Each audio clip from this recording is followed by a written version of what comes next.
Fala galera, e aí, beleza? Tudo bem com vocês? Eu sou o professor Valdir Júnior, professor do cursinho do Moçada que Agita, Geração Enem. Estou aqui para passar o conteúdo de matemática para vocês. E aí, vamos dar uma estudada? Lembrando a vocês que vocês vão estar recebendo o material de vocês semanalmente pelo e-mail, tá ok, pessoal? Então, peguem o material de vocês, se organizem e vamos acompanhar a nossa aula. O que foi que eu separei para a gente começar a ver esse conteúdo? Nós vamos começar a ver o conteúdo de conjuntos numéricos, pessoal. A introdução à teoria dos conjuntos, pessoal. Um conteúdo básico e muito utilizado nas questões do Enem. É necessário que vocês conheçam as linguagens, as simbologias, de todos os tipos de conjuntos que existem. Então, nessa primeira aula da gente, dessa semana, nós vamos começar a aprender essa parte da teoria dos conjuntos. Tá ok? Vamos lá? Preste atenção aqui, pessoal. Vocês aprenderam, certo? Lá no ensino fundamental, vários tipos de conjuntos. Conjunto dos números naturais, conjuntos dos números inteiros, conjunto dos números racionais, conjunto dos números irracionais. Vamos representar alguns aqui para vocês lembrarem de como é que são esses conjuntos? Olha só, pessoal. O conjunto dos números naturais é representado pela letrinha N, certo? Ele começa do 0, 1, 2, 3 e vai até o infinito. Tá ok, pessoal? Então, o conjunto dos números naturais representado pela letra N está aqui, ó, representado desta maneira aqui para vocês. Outro conjunto que vocês também viram, que vale a pena vocês lembrarem, é o conjunto dos números inteiros. O conjunto dos números inteiros, pessoal, envolve o conjunto dos números negativos e os positivos. Nós vamos acrescentar ao conjunto dos números naturais também os números negativos. Olha só, pessoal, lembrando vocês, o conjunto dos números inteiros é representado pela letrinha Z, tá certo? Então memoriza isso. Números inteiros, tá certo? Representado pela letra Z. Essa letra Z aqui, ó, vai representar aqui, ó, os números negativos. Vai ser infinito também para o lado negativo, ó, menos 2, menos 1, e vai sempre aumentando, tá certo, pessoal? 0, 1, 2, 3. Uma observaçãozinha que vocês já viram e que é importante vocês saberem a respeito do conjunto dos números inteiros. Inteiros e racionais e, de uma maneira geral, dos números reais. Vamos tomar por base sempre, pessoal, o início, a origem, sendo o 0. Certo? Quanto mais distante o número fica do 0, para o lado esquerdo, o lado dos números negativos, menor esse número vai ficando. Então, por exemplo, se eu perguntar para vocês, quem é maior? É o menos 1 ou o menos 50? O maior é o menos 1, pois ele está mais próximo do 0. Tá bom, pessoal? Então, olha só, o que foi que o professor Valdir falou agora? Quanto mais distante do 0 os valores negativos ficam, menores eles ficam. Tá ok, pessoal? Isso serve muito para quando vocês forem efetuar operações com números inteiros ou com números racionais, tá ok? Em relação aos sinais. Outra observação para vocês, pessoal. Para o lado direito, o lado dos números positivos, quanto mais distante do 0 esses números ficam, maiores eles são. Então, daqui, ó, gente, quanto mais indo para a direita, maior esse número ele vai ficar, tá certo? Por exemplo, o 5 maior do que o 2, porque o 2, ó, quanto mais próximo do 0, menor ele é. Se for para o lado negativo, quanto mais próximo do 0, maior ele é. É o contrário, tá bom, pessoal? Beleza? Outra observação importantíssima em relação ao conjunto dos números inteiros, pessoal, que vale a pena a gente dar uma lembrada. É em relação às operações de sinais, tá bom? Que envolvem números inteiros, números racionais, tá bom, pessoal? Então, em relação às operações, tá? Isso aqui é só uma revisão para a gente estar lembrando de alguns tópicos. Operações, olha só, pessoal. Então, quando a gente vai na adição, olha só, adição e subtração. Aí a gente vai lembrar do joguinho de sinal, tá certo? Para poder efetuar essas operações. Olha só, gente, na adição e subtração, quando os sinais forem iguais, olha só, sinais iguais, o que nós vamos fazer? Sinais iguais a gente soma e repete o sinal. Então, sinais iguais, soma e repete o sinal. E repete o sinal. Sinais diferentes, olha só. Sinais diferentes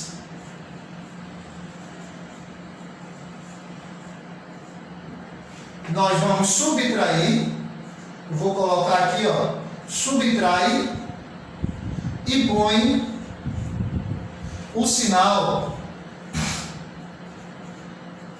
do maior módulo.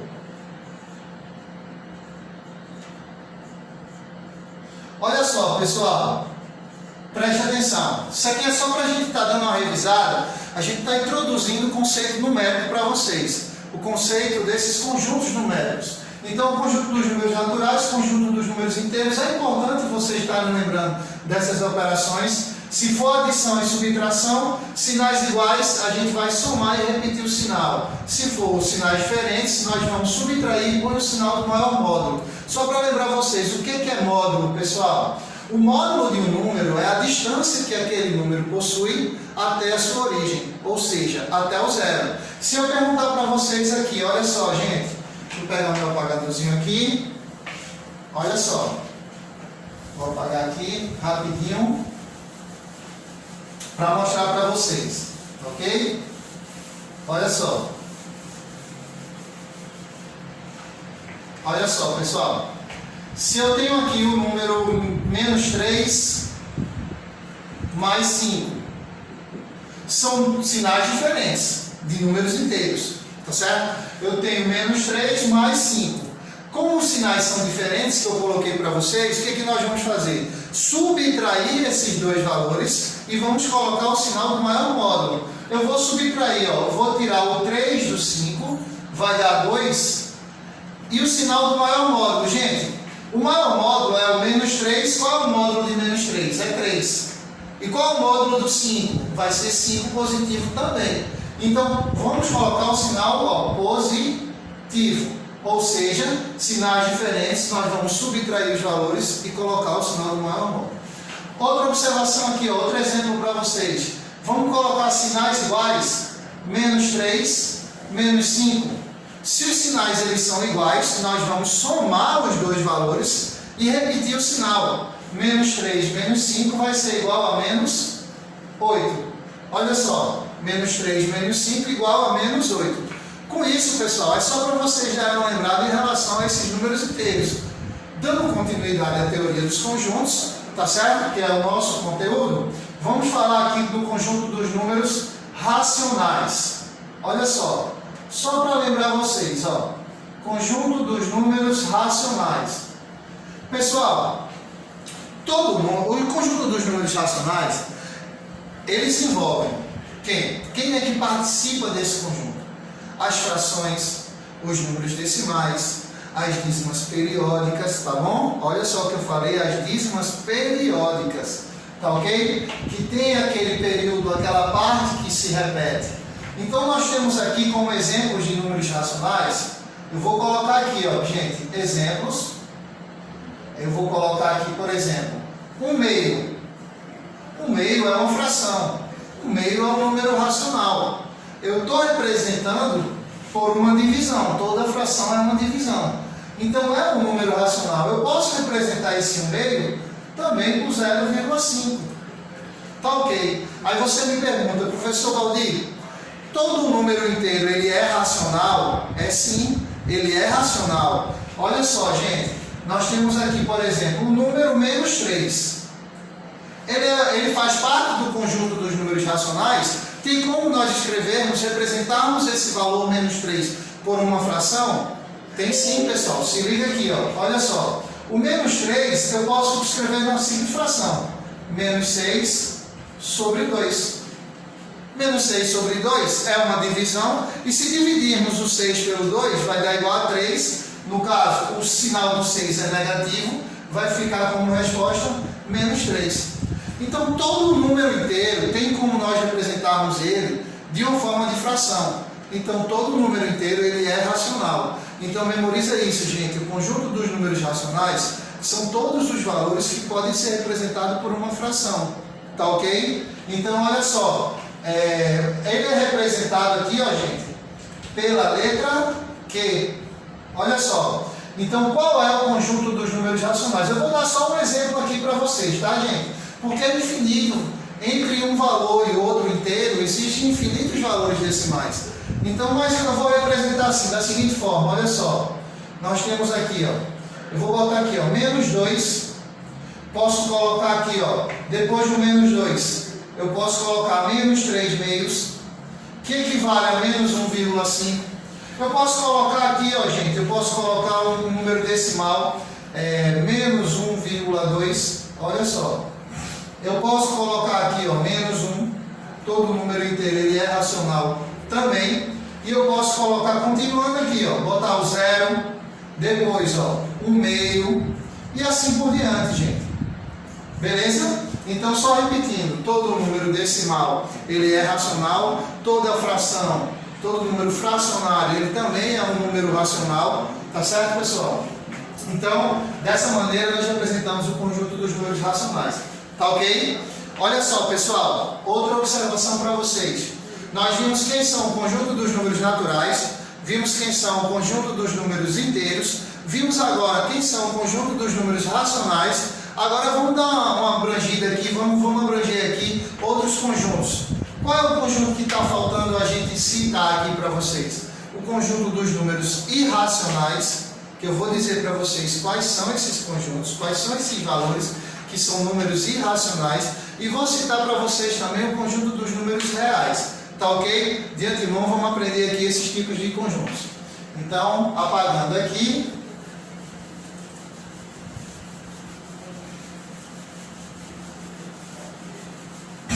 Olha só, pessoal, nós temos aqui agora, preste atenção, abrangendo de uma forma maior, por diagramas, nós temos o seguinte, olha só, nós vimos o conjunto dos números naturais, tá ok? O conjunto dos números naturais está inserido no conjunto dos números inteiros. Todo número natural é inteiro, mas nem todo inteiro ele é natural. Tá ok? O conjunto dos números inteiros está inserido, ó, no conjunto dos números racionais, pessoal. Então, todo número natural ele é inteiro, todo número inteiro é racional. Consequentemente, todo natural é racional também, tá ok, pessoal? Vamos lá, se liga. Todos esses valores aqui, pessoal, eles estão inseridos no conjunto dos números reais. O conjunto dos números reais englobam todos esses tipos de conjuntos, tá ok? Professor, o senhor, antes de explicar isso aqui, falou sobre os números irracionais, e eu não estou vendo ele aqui nesses diagramas. Por quê, pessoal? O conjunto dos números irracionais, nós colocamos ele à parte.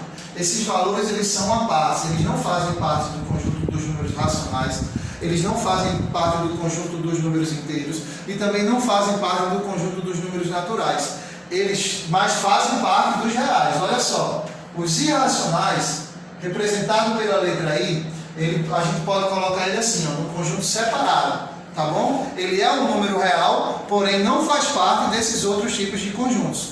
Olha só, galera, quais são os valores de exemplo aqui de conjunto dos números irracionais? Eu vou colocar aqui, ó, irracionais, para vocês se ligarem quais são. Olha só, gente, os números irracionais, tá? Os números irracionais são quem? São as raízes que não são exatas. Por exemplo, raiz de 2 é um número irracional, certo? Existe um número muito conhecido que vocês utilizam muito ele na geometria, tá certo? Ou na trigonometria, que é o π. O π é um número irracional. Você sabe que o π equivale a 3,14, 15 e ele é um número infinito. Então, assim, pessoal, só que é uma dízima não periódica. Eu tinha dito para vocês que as dízimas periódicas fazem parte do conjunto dos números racionais. Existem também as dízimas que não são periódicas. Se você colocar numa calculadora, pega uma calculadora aí e bota para calcular o valor de raiz de 2. Ele vai te dar um valor imenso, certo? Aproximadamente 1,41. Vai ser um número infinito, porém não vai ter aquele período, não vai ter aquele valor que está se repetindo. Então, o número irracional são esses valores. Existe o número de ouro, tá certo? Existem outros tipos numéricos. Então, nós temos aqui ó, o raiz de 2, o π, tá bom, pessoal? Qualquer valor que seja uma dízima não periódica fazem parte do conjunto dos números irracionais. Tá ok? Se liga aqui, pessoal. Então, só para resumir aqui o que a gente viu, conjunto dos números naturais fazem parte do conjunto dos números inteiros. O conjunto dos números inteiros fazem parte do conjunto dos números racionais. O conjunto dos números racionais fazem parte do conjunto dos números reais. E o conjunto dos números irracionais, pessoal, conjunto dos números irracionais, tá certo? É um conjunto à parte que também faz parte do conjunto dos números reais, porém não está inserido nesses outros conjuntos que nós falamos anteriormente. Tá ok, pessoal? Vamos lá, vamos dar sequência. Olha só, puxa para cá, ó, notação e representação de conjuntos. Olha só. Então vamos se ligar aqui. Então, pessoal, veja só. Aqui estão alguns exemplos dos conjuntos numéricos representados na forma tabular, ok? Olha só. Seja algo o conjunto das cores da bandeira brasileira. Então, a forma tabular, pessoal, você vai representar, certo, os nomes, as letras, os valores dentro de parênteses, dentro de chaves, tá certo? Representado sempre por uma letra maiúscula, tá certo? Aqui, o conjunto A, verde, amarelo, azul e branco. Outro exemplo aqui, ó. Seja B o conjunto das vogais do nosso alfabeto. Então, como é que a gente representa na forma tabular? Daqui, ó, conjunto B, ó, o A, E, I, O, U. O conjunto C, seja C o conjunto dos algarismos do sistema decimal de numeração. Então, nós temos aqui, ó, nosso sistema decimal 0, 1, 2, 3, 4, 5, 6, 7, 8 e 9. Lembrando a vocês que tudo isso que eu estou passando para vocês aqui está no material de vocês, que foi enviado para o e-mail de cada um de vocês. Tá ok, pessoal? Então, quer fazer parte da equipe, vocês querem se manter informado em relação aos materiais de todos os professores, tá certo? Se inscreve no canal do Moçada, passa o e-mail para o pessoal que vocês vão receber diretamente na casinha de vocês. Olha só, galera, nós temos aqui, ó, propriedade e seus elementos. A apresentação de um conjunto por meio da listagem de seus elementos traz o inconveniente de não ser uma notação prática para os casos em que o conjunto apresenta uma infinidade de elementos. Para estas situações, podemos fazer a apresentação do conjunto por meio de uma propriedade que sirva a todos os elementos do conjunto e somente a estes elementos. Olha só o exemplo, ó. Seja B o conjunto das vogais do nosso alfabeto. Tá ok, pessoal? Vocês podem representar esse conjunto também desta forma. Olha só como é que se lê.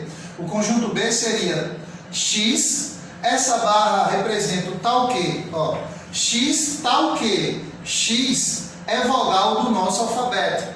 Tá ok? Olha só outro exemplo. O exemplo B. Seja C o conjunto dos algarismos do sistema decimal de numeração. Eu posso representar assim, ó. Conjunto C igual a X tal que X é algarismo do sistema decimal de numeração. São outras maneiras também de vocês representarem esses conjuntos que estamos falando. Tá ok, pessoal? Passando aqui para vocês, ó, isso aqui é importantíssimo. Que é a partir daí que nós vamos começar a responder os problemas em relação a conjuntos. Tá ok? Geralmente em Enem, tá certo, pessoal? Em questões de raciocínio lógico é importante também. Então, a representação desse conjunto por meio do diagrama de Venn. A apresentação de um conjunto por meio do diagrama de Venn é gráfica e, portanto, muito prática. Olha o que eu falei para vocês, que vocês vão utilizar muito. Os elementos são representados por pontos interiores a uma linha fechada, não entrelaçada. Dessa forma, os pontos exteriores à linha representam elementos que não pertencem ao conjunto considerado. Exemplo. Então está aqui o exemplo das vogais, do conjunto das vogais, tá certo? Por meio do diagrama de Venn. Então nós temos aqui o conjunto B, certo? E as vogais aqui dentro, o que for consoante, ó, não faz parte, então fica do lado de fora. Tá ok, pessoal? Beleza? Vamos dar sequência. Vamos aqui a um dos principais tópicos que tem em relação aos conjuntos, que são alguns símbolos, certo? Algumas nomenclaturas que é importante vocês estarem sabendo e quando vocês vão utilizá-las, tá ok? Vamos dar uma olhadinha aqui, ó. Olha só. Nós temos aqui, pessoal, relação de pertinência. Quando é que a gente vai utilizar o sinalzinho de pertence e não pertence? Um conjunto é formado por elementos. Um objeto A qualquer pode ser elemento de um determinado conjunto A. Então, olha só, o elemento pode ou não fazer parte daquele conjunto.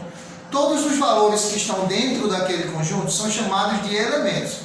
E para a gente representar, olha só, o elemento A pertence a A. E escrevemos A pertence a A. Esse Ezinho aí significa pertence. Caso contrário, dizemos que A não pertence a A e escrevemos o Ezinho cortado, tá certo, pessoal? Então nós temos aqui um exemplo para vocês se ligarem. Consideremos o conjunto A, 0, 2, 4, 6 e 8. O algarismo 2 pertence ao conjunto A. Então, olha só como é que a gente representa, 2 pertence a A.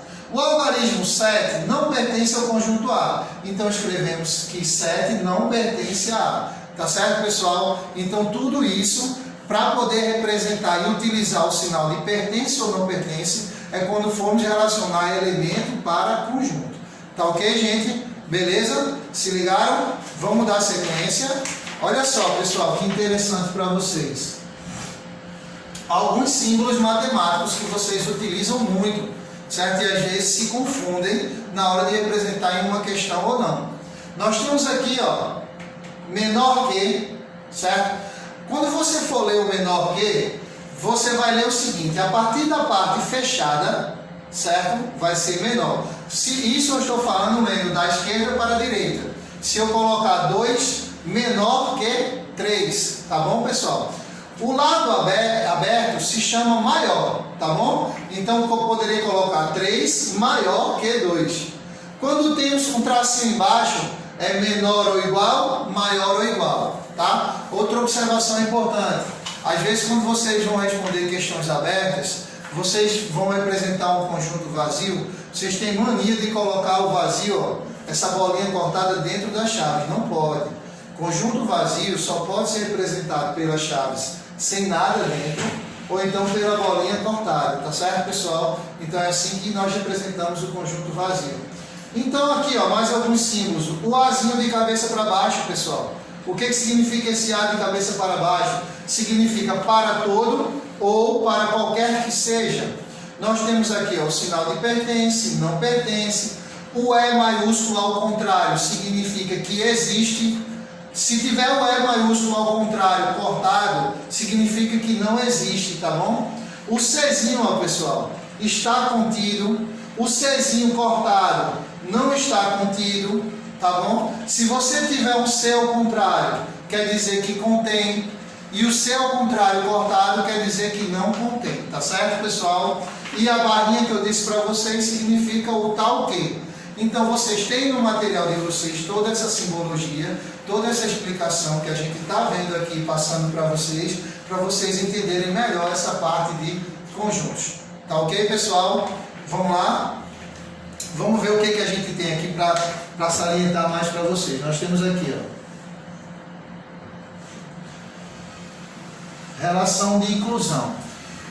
Então veja só, como eu disse para vocês, que quando nós vamos relacionar elemento para conjuntos, nós vamos sempre representar pelo símbolo de pertence ou não pertence, certo? Agora, se nós formos relacionar conjunto para conjunto, nós vamos falar aqui, ó, pessoal, sempre dessa parte de relação de inclusão. Vamos colocar que está contido ou não está contido, ou contém e não contém, tá ok? Olha só, dizemos que o conjunto A está contido no conjunto B, se todo elemento que pertencer a A, pertencer também a B. Com isso, indicamos que o conjunto A está contido em B por meio da seguinte simbologia. Nós temos aqui o A, o Czinho com B, ó, quer dizer A está contido em B. Tá ok, pessoal? Observação. Podemos encontrar em algumas publicações uma outra notação para a relação de inclusão. Essa outra notação, pessoal, é o de contém e não contém. Eu falei para vocês de estar contido e não estar contido, de contém e de não contém. Quando é que a gente utiliza, professor? Olha só, como eu disse para vocês. Quando formos representar, certo? Falar de elemento para conjunto, pertence e não pertence. Se nós vamos fazer essa comparação em relação a conjunto para conjunto, nós vamos utilizar o está contido, não está contido, contém e não contém. Tá ok, pessoal? Tranquilo? Tudo beleza aí? Ó, vamos dar um exemplo aqui para vocês? Olha só, alguns exemplos aqui, ó. Repara aqui, ó, nesse exemplo aqui, ó. O conjunto A está todo dentro do conjunto B. Então quer dizer que A está contido em B. Se eu tiver alguma parte de A de fora do conjunto, ele não está contido, pois todo elemento tem que fazer parte também de B. Tá certo, pessoal? E aqui eu tenho um pedacinho fora de A. E aqui, ó, gente, o A não está contido em B, ele está todo fora de B também. Então, para nós dizermos que ele está contido, tá? Nós vamos colocar só na representação do conjunto A está todinho dentro do conjunto B. Tá ok, pessoal? Beleza? Galera, vejam só. O que foi que nós vimos na aula de hoje? Nós vimos quem são os conjuntos dos números naturais, inteiros, racionais. Vimos como eles são representados, tá certo, pessoal? Nós vimos aqui, em relação à teoria dos conjuntos, essa relação de pertinência, certo? Relação de inclusão, tá ok? Nós vamos ter vídeo de matemática para vocês toda segunda-feira e toda quarta-feira, pessoal. Então eu quero agradecer demais a atenção de vocês. Eu sou o professor Valdir Júnior, vou estar com a parte de matemática com vocês no cursinho Geração Enem. Eu vou estar junto com o professor Rafael Menezes, que também vai estar passando vídeos para vocês, vídeo mais da parte de matemática básica, tá ok? Então espero que vocês tenham gostado dessa primeira aula, a introdução. A nossa segunda aula já vai ser de resolução de exercício. Então agradeço demais vocês, muito obrigado aí pela participação de todos. Valeu, galera!